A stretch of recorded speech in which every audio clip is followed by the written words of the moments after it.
Jangan lupa tolong di subscribe dan ketik loncengnya. Terima kasih. Dia lahir untuk kami.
Tuhan, kami tak bisa hidup, kami binasa, kami tidak bisa melakukan hal yang baik,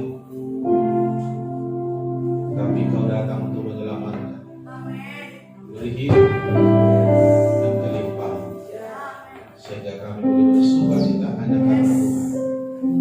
Maka jari kami supaya hidup dalam iman, singkapkan firman wahyu jadi rema bagi kami, menumbuhkan iman, membuat kami boleh melihat apa yang Kau mau. Roh Kudus tolong kami, kuasai rohani dan tubuh jiwa roh kami dalam damai sejahtera. Sucikan kami, ampuni kami, basuh Tuhan dengan darah sudah tempat ini, jadi tempat yang kudus kami bersekutu bagi. Dalam Yesus yang siap boleh berkata amin. Shalom. Selamat Natal. Semalam kita sudah makan firman dan makan jalan. Kalau makan firman harusnya apa?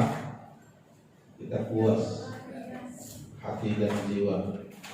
Makan jagal memang badan kita ya, tidak kita merasakannya. Tapi makan firman, jiwa roh kita yang merasakan ya. Semalam masih ingat khotbahnya? Apa judulnya? Supaya bagaimana? Sudah ada damai kan? Enggak otomatis itu terjadi. Sukacita dan damai itu keputusan. Tidak terjadi begitu. Dan hidup ini tak bertuai. Apa yang ditabur? Iya. Saudara mau sukacita? Amin. Mau saudara damai? Amin. Apa yang harus saudara lakukan? Di mana tumbuh? Di mana ada kebenaran? Di mana ada kesalahan? Di situ ada kekacauan. Jadi bukan orang yang menentukan nasib kita sendiri. Haleluya.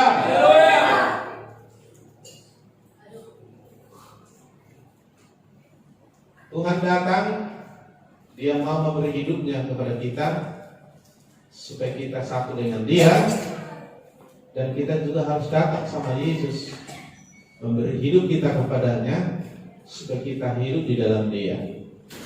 Yesus mau hidup dalam kita, tapi kita juga harus mau hidup dalam Yesus. Baru nyambung. Ya, banyak orang, Tuhan Kau hadirlah dalam hidupku, tolonglah aku Tuhan. Tapi begitu Tuhan bilang hiduplah dalam aku, itu dan persoalan. Ranting tinggal pada pokok. Amin. Tinggallah dalam aku dalam kamu. Semua orang kalau ditanya siapa yang mau Yesus datang hidup dalam dia, semua tunduk tangan. Tapi begitu ditanya siapa yang mau hidup bagi Yesus, waktu mikir dulu. Gak boleh, saudaraku, harus ada bagian kita, ada bagian Tuhan. Dan bagian Tuhan sudah selesai. Ketika Dia berkata di kayu salib selesai, sudah selesai.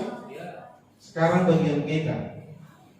Jadi gak ada lagi salahnya Tuhan. Kalau ada orang gak selamat, gak salahnya Tuhan. Kalau ada gak bahagia, gak salah Tuhan. Kalau ada gak diberkati Tuhan, gak salah Tuhan. Kalau ada gak berubah, gak salah Tuhan. Kalau ada orang gak sembuh, bukan salah Tuhan. Sudah selesai. Bahkan bilur-bilurnya itu membayar semua sakit kita sehingga kita sembuh. Tinggal mau nggak? Ini keputusan membawa kita kepada nasib destiny kita. Keputusan jangan salah. Kalau saudara mau selama hidup damai sejahtera, maka selama hidup komit menerima kebenaran. Karena di mana ada kebenaran, haleluya. Panitia dipastikan nanti tutup. Amin. Bukan panitia tidak ada ribut. Amin. Bukan maksudnya kalau ada salah lalu kita kompromi, bukan. Haleluya. Yang salah harus bertobat, yang mengkoreksi juga harus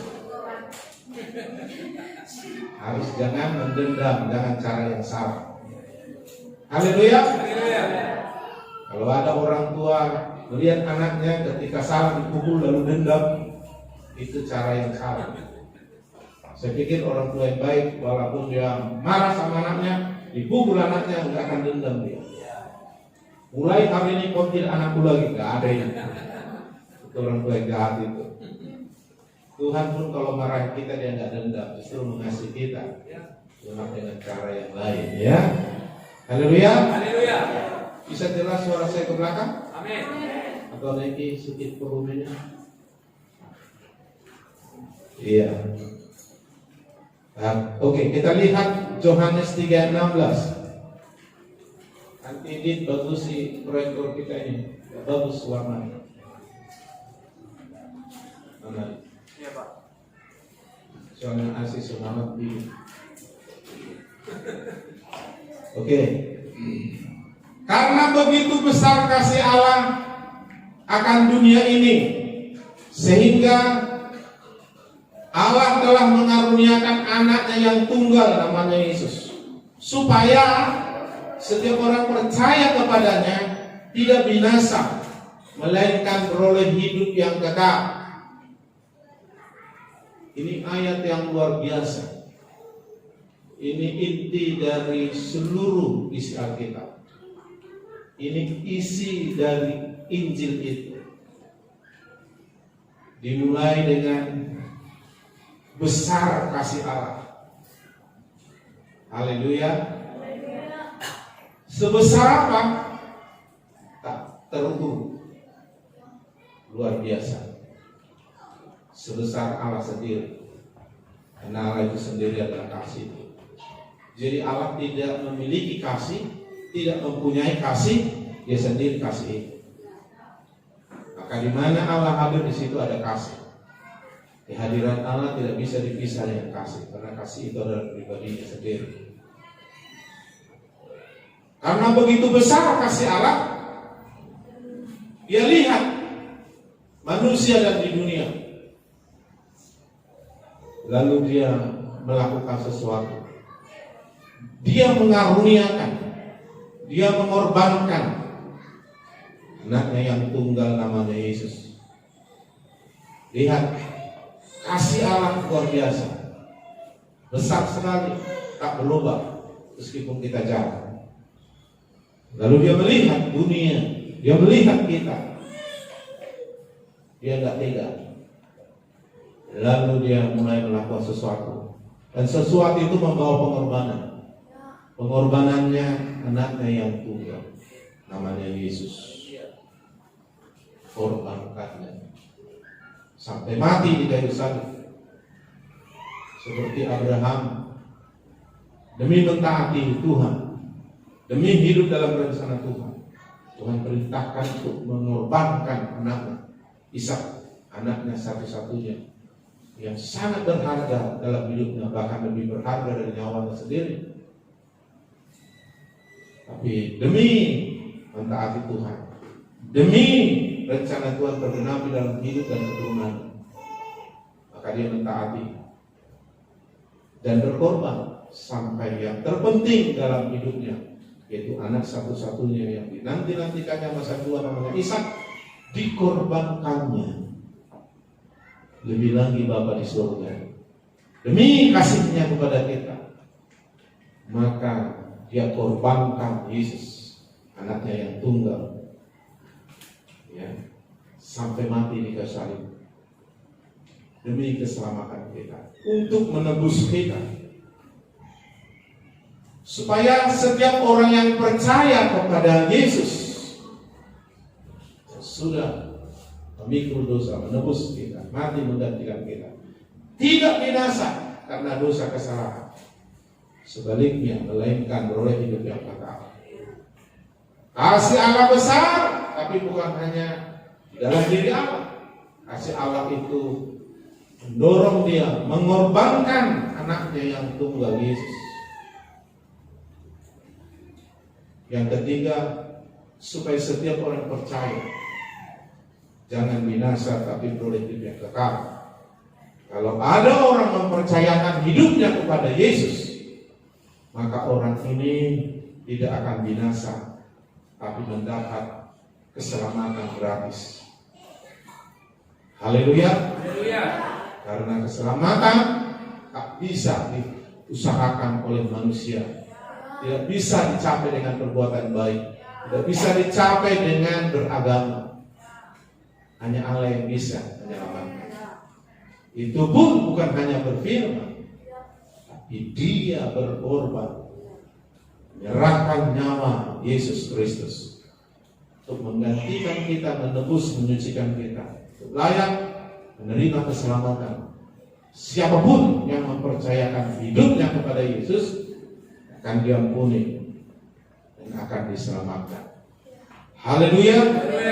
Sehingga orang yang mempercayakan hidupnya dalam Yesus, dia menjadi hidup dalam Yesus. Jadi siapa yang dalam Kristus, dia ciptaan baru. Yang lama sudah berlalu, yang baru sudah datang. Haleluya. Jadi percayakan hidupmu kepada Yesus. Ya, Yesus mau tinggal hidup dalam diri kita. Tapi kita juga harus mau tinggal hidup dalam Yesus. Artinya percayakan hidupmu kepada Yesus. Percaya di sini bukan sekedar aku percaya ngaku-ngaku. Percaya di sini menyangkut mempercayakan hidupnya kepada Yesus, seperti Yesus mempercayakan hidupnya menyelamatkan kita. Itu arti percaya yang sesungguhnya. Saya kasih gambaran tentang percaya yang salah dengan percaya yang benar. Adalah seorang pemain akrobat yang sangat terkenal dan orang sudah kenal. Lalu dia bikin pertunjukan, yaitu memasang kabel tali yang panjang dari tepi sana ke tepi sana, melewati sungai Niagara Falls di Amerika, air terjun yang paling dulu. Kalau orang jatuh ke dalam pasti mati. Lalu ada air terjun ini, di sini ada bukit, di sana bukit, dipasang itu kabel dari sini ke sana. Lalu diumumkan dia mau bikin atraksi. Banyak orang menonton. Sebelah sana, di bukit sebelah sana banyak orang menonton. Wis, pemain sirkus akan jalan, ya, di atas tali penyeberang. Banyak orang menonton. Lalu orang melihat, ya, si pemain sirkus ini jalan, sampai ke sana. Sampai ke sini, semua tepuk tangan. Lalu dia katakan, saudara percaya saya bisa jalan ke sana lagi nanti dan balik ke sini dan selamat? Percaya? Kata yang sebelah ini. Betul, betul percaya. Siapa yang percaya? Ayo naik ke punggung saya bawa ke sana. Ayo. Kalau saudara percaya, yakin sama saya bahwa saya bisa bawa ke sana, ayo naik ke punggung saya bawa ke sana. Baru yang satu tak mau. Lalu jalan lagi dia. Anda kayaknya nggak percaya, kata dia. Jalan ke sana. Ditanya juga pertanyaan yang sama. Sudah percaya sama saya bahwa saya akan bisa nanti ke seberang sana? Percaya. Semua percaya. Ayo kalau saudara percaya naik ke sini. Gak ada yang mau. Itulah percaya. Lalu lihat kata, saya bisa bawa kamu kalau kamu percaya sama saya. Saya bukti lagi, jalan lagi seberang. Lalu ditanya lagi, kan udah kamu lihat kan aku belum balik. Ayo siapa mau? Tiba-tiba ada anak kecil. Saya mau. Sekalian dia beri. Kamu buka. Anak kecil, saya lompat langsung ke bakunya di bawah. Orang lain, kok berani ya? Bawa. Cuma gak ada yang mau saya bawa, katanya lagi seberang sana. Gak ada yang mau. Aku bawa lagi. Anak ini naik. Dan orang lain hebat itu anaknya. Sebenarnya yang hebat siapa di sini? Ayahnya, si bapak ini. Si anak ini percaya apa nih? Nah ini arti percaya sebenarnya. Mempercayakan diri. Karena dia percaya betul. Siapakah ini? Rupanya ini anaknya. anak kandung. Dia udah tahu dia kayak mana gaya bapaknya. Nah, maka inilah yang sebenarnya orang percaya. Jadi kalau yang lain itu hanya ngomong percaya, lihat percaya. Begitu kayak hidupnya, oh jangan aku hanya percaya juga. Sama seperti Ishak percaya sama ayahnya. Ketika dia kata Tuhan kau yang disembelih, dia nggak lari-lari, saudara. Coba bayangkan si Ishak lari-lari. Kan waktu itu Abraham udah tua itu, udah umur berapa itu kan? Apalagi di atas bukit dan dia lari ke bawah, nggak tertegar si Abraham itu kan?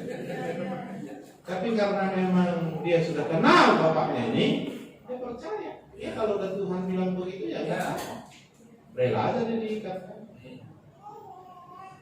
Makanya si Ishak ini berkata luar biasa. Dia percaya kepada bapaknya karena dia percaya kepada Tuhannya bapak. Amin. Demikian juga kalau kita percaya kepada Allah, kita harus percaya kepada Yesus. Karena Tuhan begitu mengasihi kita. Nah, berarti kalau kita mempercayakan hidup kita kepada Tuhan, maka saudaraku, kita akan selamat, tidak akan binasa, melainkan ya. Anak ini yang udah kenal bapaknya ini gak ada pengeri. Kalau orang lain lihat ngeri, kalau dia enggak, udah biasa dia ada bapaknya gitu. Gak mungkin ya dia udah kenal bapaknya. Demikiannya kalau saudara kenal Yesus. Amin. Saudara gak akan ragu mempersembahkan, menyerahkan hidupmu kepada Tuhan. Hidup bagiku Kristus, mati untuk Tuhan. Haleluya. Jadi kalau begitu kekristenan kita, siapapun tidak akan binasa, melainkan ketika kita seperti ini, saudaraku, itulah bukti kita dalam Tuhan. Itulah bukti kita mengasihi. Memang mengasihi itu, saudaraku, didasari oleh pengenalan akan Tuhan. Ya, orang yang mengenal Tuhan pasti mengasihi Tuhan, pasti mengenal kasih Tuhan. Orang yang menuruti firman itu juga adalah bukti dia mengasihi Tuhan. Kenapa Abraham menuruti Tuhan? Karena dia percaya Tuhan, mengenal Tuhan. Seperti anak kecil tadi yang naik di atas batu ayam. Demikian juga kita. Kenapa kita mau menuruti segala perintah Tuhan? Karena kita mengenal Dia, karena kita mengasihi Dia. 1 Yohanes 2 ayat 5 dikatakan begini firman Tuhan. 1 Yohanes 2 ayat 5, tetapi barang siapa menuruti firman-Nya, di dalam orang itu sungguh sudah sempurna kasih Allah. Dengan itulah kita ketahui bahwa kita ada di dalam Dia. Jadi jangan hanya Yesus, sudah ada Yesus dalam hatiku, udah. Masalahnya apakah kita sudah ada dalam Yesus? Bagaimana mengetahuinya? Ayat ini mengatakan, tetapi barang siapa menuruti firman-Nya, di dalam orang itu sungguh sudah sempurna kasih Allah. Sebab dengan itulah kita ketahui bahwa kita ada di dalam hidup dalam Yesus. Ayat 7 Yohanes 1 Yohanes 4 ayat 7. 1 Yohanes 4:7, saudara-saudaraku yang kekasih, marilah kita saling mengasihi, sebab kasih itu berasal dari Allah, dan setiap orang yang mengasihi lahir dari Allah dan mengenal Allah. Ayat 8 dikatakan, barang siapa tidak mengasihi, ia tidak mengenal Allah, sebab Allah adalah kasih. Bagaimana Allah adalah kasih? Karena begitu besar kasihnya, maka dia lihat kita, waduh, susah, ya, terancam dalam hukuman karena dosa, salah. Lalu dia bertindak, meskipun ada pengorbanan, dan mengorbankan anaknya yang tunggal. Yesus berkorban, saya sakit-sakit demi menggantikan kita, saudaraku. Kenapa dia lakukan itu? Jawabnya, dia sangat mengasihi kita. Kenapa kita mau mempercayakan hidup kita? Kenapa kita mau mentaati Tuhan? Jawabnya, karena kita mengasihi Dia. Kenapa kita mengasihi Dia? Ketika kita, saudaraku, mempercayakan hidup kita dalam Yesus, kita mengalami kasih itu. Kita mengenal kasih itu. Mengenal Tuhan berarti mengenal kasih itu. Mengenal kasih itu mendorong kita mentaati perintah-perintahnya. Mengasihi Tuhan membuat kita, saudaraku, mau melakukan apa saja kepada Tuhan, bukan terpaksa, tapi karena mengasihi. Karena siapa tidak mengasihi, ia tidak mengenal Allah, sebab Allah adalah kasih. Kalau belum mempercayakan hidupnya kepada Yesus, itu belum percaya yang diminta Tuhan. Iblis pun percaya Yesus. Kalau soal percaya, Alkitab berkata, tapi percaya kita yang sesungguhnya, kita mempercayakan hidup kita kepada Yesus seperti Yesus mempercayakan hidupnya kepada kita. Nah, kalau kita sudah hidup di dalam Dia, mengenal Dia, mengalami Dia, otomatis kasihnya ada dalam diri kita. Dan kasihnya itu didemonstrasikan dan sempurna ketika kita melakukan perintah-perintahnya. Memang waktu melakukan perintahnya ada pengorbanan dari kita. Waktu Bapa mengasihi kita ada pengorbanan anaknya yang tunggal. Waktu kita mengasihi Tuhan dan mentaati firman ada pengorbanan dari kita. Jadi kasih membuat kita bersedia berkorban untuk Dia, untuk melakukan apa kehendak. Haleluya. Dan itu membuat kita sempurna di dalam kasih. Dan kasihnya itu pasti juga menyelamatkan, menyempurnakan kita. Dan kita sudah melakukan seluruh isi Alkitab, seluruh perintah Allah, kalau kita sudah mengasihi. Nah, hukum yang terutama dan utama mengasihi. Mengasihi Tuhan, segenap hati, jiwa, akal, budi, kekuatan, tapi terrefleksi mengasihi sesama seperti Tuhan mengasihi. Haleluya. Ketika kita melakukan apa untuk Tuhan, ada pengorbanan dalamnya. Dan memang itu membuat kita bukan hidup untuk kita lagi, tapi hidup untuk Tuhan. Yakobus 3:16. Perhatikan ini. Maka ketika kita hidup dalam kasih, maka ini akan mati, ini akan hilang, ini akan tidak berlaku lagi dalam diri kita. Yakobus 3:16 dikatakan, sebab di mana ada iri hati dan mementingkan diri sendiri, di situ ada kekacauan dan segala macam perbuatan jahat. Kasih menyelamatkan, kasih memulihkan, menyempurnakan, tapi ego, iri, hidup dengan cara, pola, kepentingan diri sendiri, iri namanya. Kacau, segala macam perbuatan jahat. Jadi ini dua hal yang bertolak belakang. Kita dulu sebelum mempercayakan hidup dalam Tuhan, sebelum tahu kasih Tuhan dan mengasihi, kita hidup dengan ini.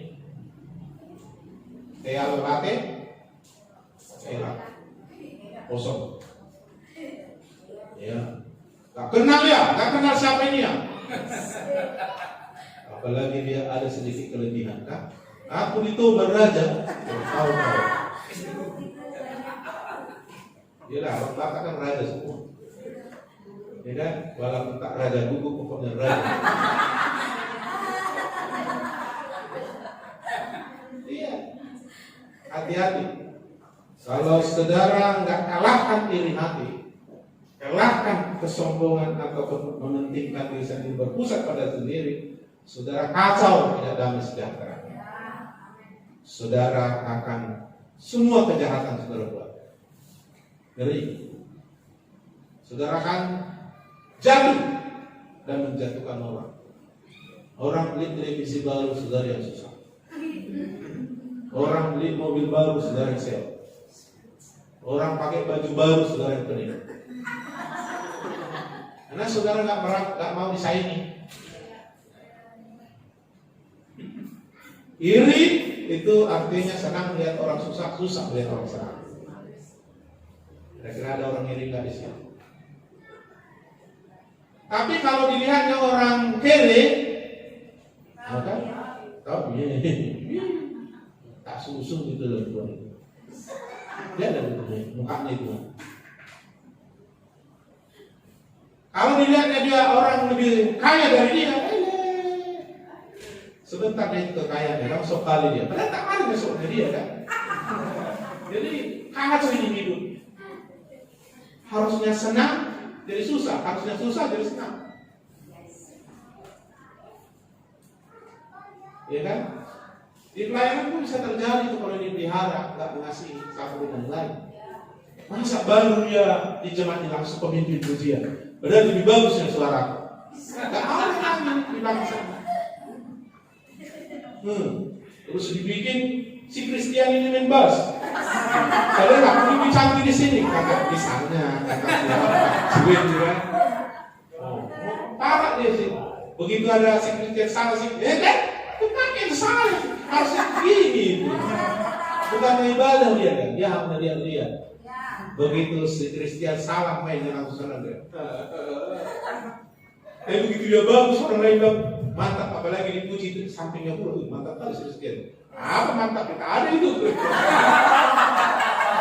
Jadi kalau saudara pikir di gereja pun bisa berlaku bersaing antar pelayan. Bersaing antar jemaat. Kalau di jemaat itu ada orang yang suka berkorban bersaing. Saya pun juga bisa berkorban. Dari sini berapa uang nyata? 2 juta, 3 juta.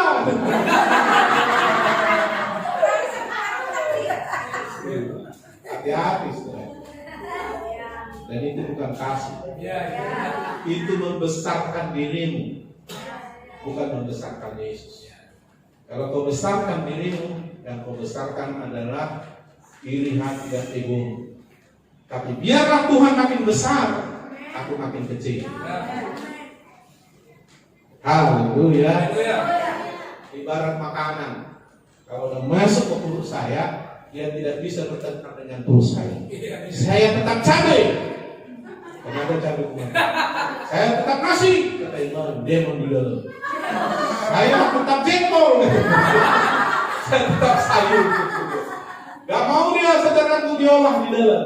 Bertahan dia menolak itu. Apa yang terjadi?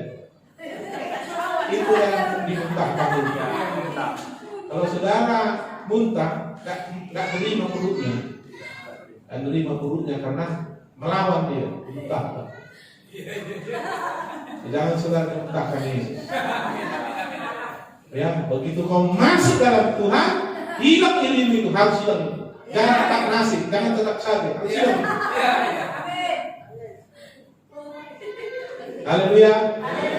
Jadi kalau impor umpamanya maaf lah ya, ada orang makan sayur, kol, makan nasi, makan cabai, makan jengkol, makan ikan, lalu maaf pikir dia ke belakang, itu juga keluar. Itu udah penyakitan ini orang. Tapi biasanya nggak ada itu, pasti dimuntahkan. Artinya ditolak itu. Banyak akhir zaman nanti dimuntahkan. Aku akan berterus terang, bukan semua orang berkata Tuhan masuk kerajaan surga. Tapi yang melakukan kehendak Bapa. Tapi aku kan sudah melakukan ini. Iya, karena iri ego, kepentingan diri sendiri. Kami para pendeta ini pun, kalau enggak saudara betul-betul murni, bisa salah ini. Kami bisa memanfaatkan pelayanan kami cari uang. Bisa. Manipulasi orang. Bisa. Firman itu bisa kami jual. Kuasa Tuhan itu bisa kami jual. Ketenaran bisa kami jual. Salah gunakan. Pejabat aja menyalahgunakan kekuasaan karena hukum, apalagi yang bertuan. Makanya apa dasar memotivasi mendorong kau melakukannya? Hanya siapa yang sempurna. Aku mengasihi Tuhan. Maka aku melakukannya. Maka sempurna kasih Tuhan. Bukan sih lagi sempurna. Saking sempurnanya kasih Tuhan dalam dirimu, kau akan dipulihkan, diubahkan, diselamatkan. Nah, kasih menyelamatkan, menyempurnakan. Maka habis saudaraku di lumat iri hati itu. Tak Gak nampak lagi cabai, gak nampak lagi semua makanan masuk. Hancur semua. Menjadi energi, menjadi vitamin, menjadi sesuatu yang berguna dalam tubuh kita sehingga kita bertumbuh. Demikian juga kalau di luar diri hati kita, ego kita, kepentingan diri sendiri, ketika kita hidup dalam Tuhan mentaatinya, maka kita bertumbuhlah di dalam Tuhan secara roh. Kita membangun manusia roh, bukan manusia daging. Haleluya. Nah, jadi buang itu iri.